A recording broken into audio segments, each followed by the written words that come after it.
game for a minute now. I can get it up. I can show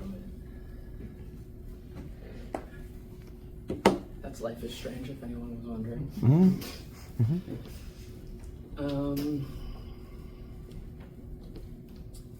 Yeah, so I haven't been working on this for a minute now. I went to Gamescom in the summer, in August, to meet with publishers to show it off. There was some nibbles and it was great, but it didn't quite pan out in its current state. And then I hit kind of a block, but I went back to it last night, and by last night I mean like for 18 hours. Oh. As you do. This is about to open now. Cool. Should work.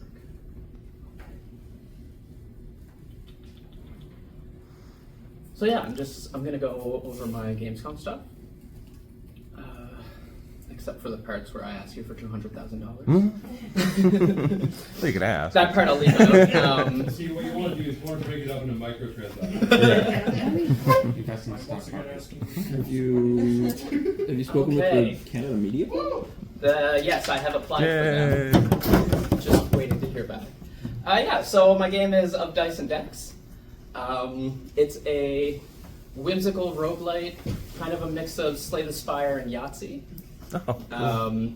I used to like Yahtzee, and I like the games that are kind of like take X and make it a combat system. And yeah, I kind of went with this. So here's a bit of gameplay.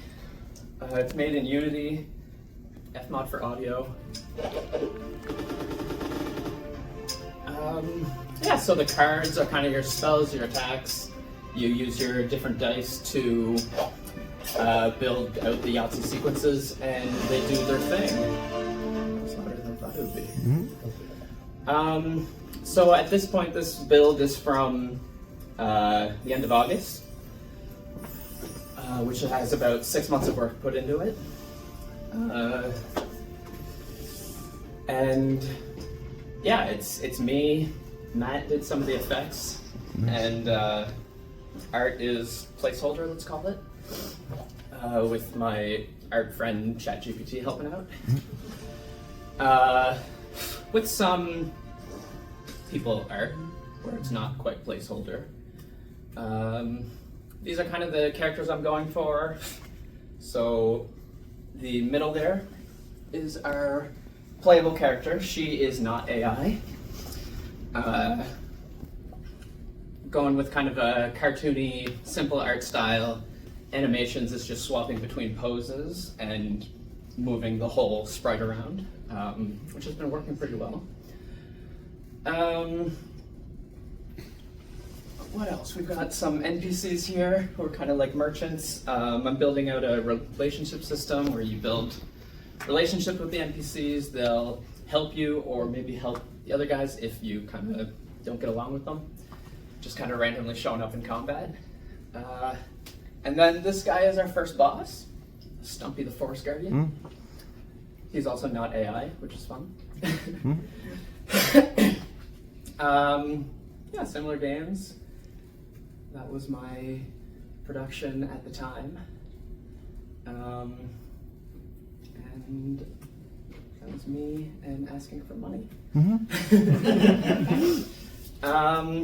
So yeah, I can open up my slightly more recent build. It's been fun to make. It's nice going back to it because it has been 6 months, 3 months, a couple months. I can count. Yeah, so this is the game. Most of these buttons don't do anything yet because they weren't that important quite yet. So yeah, kind of my character select screen shows the dice that you'll be starting with. We've got the actual character and a cheat character who has all the good spells. Exploring the world is just a node-based map.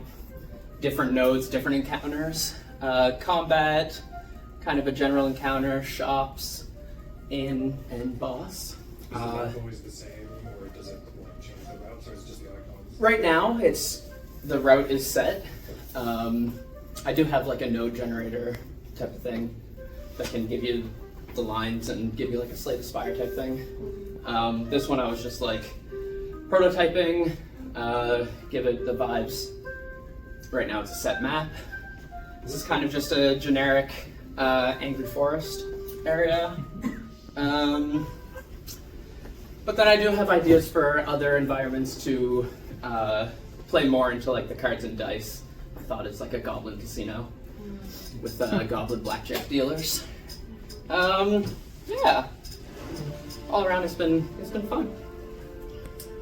If anybody does have a spare $200,000 lying around though, I could really use it. Cool. Right.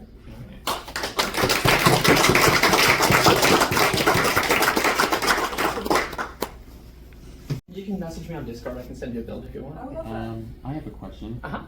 As someone who myself also worked on a roguelite recently, how did you handle balancing? Because I know that's something players take very seriously with their deck builders. I plug in numbers that I thought was fun. My balancing skills, I can design encounters. Coming up with the numbers, I'm not very good at. I can balance for myself. I play a little more than average of video games, so I'm probably not the baseline that I should go for. Okay, yeah, no worries, because I know that with balancing, it's usually players that help you get a... Yeah. Which is why, letting them play a demo or like a alpha or beta test, I think, can help. But I was just curious because that's something that a lot of people like about, Slay the Spire and other popular deck builders. The fact that, it's fun, it also feels challenging rather than punishing or like a cakewalk. And that's a really tough balance to hit. Yeah, no worries. Yeah. Yeah. Yeah. It's cool. Quick question about Gamescom. So unfortunately you didn't find Yeah. big 200K. What kind of responses were you getting? I got a lot of interest. They liked the idea. They liked where it was heading. It was mostly, right now it's very surface level. There's not much depth. And they didn't really see where I was going with it, which is kind of the blocker where I hit, where I haven't quite nailed where I want to hit that depth. I could just add cards, add enemies, and add a couple more characters, call it a day, and ship it. I don't know if that's what I want to do. Yeah. If anyone else has Gamescom questions too, yeah, let me know. What about more dice play mechanics? Yeah, I've tooled the systems are set up in a way that I can support any number of side. The dice is just how it's shown in the backs, and it's just a weighted randomizer. So weighted dice are also a thing that I played around with, where you can maybe go to the blacksmith, get him to play around with your dice a little bit, and don't get caught by the goblins. That is kind of a spot where I've hit a snag too, is that adding a deck of cards is already a lot of randomness. Adding dice on top of the deck of cards adds a lot of randomness. So Dicey Dungeons? I was going to I ask played that. a fair bit of Dicey Dungeons, yeah.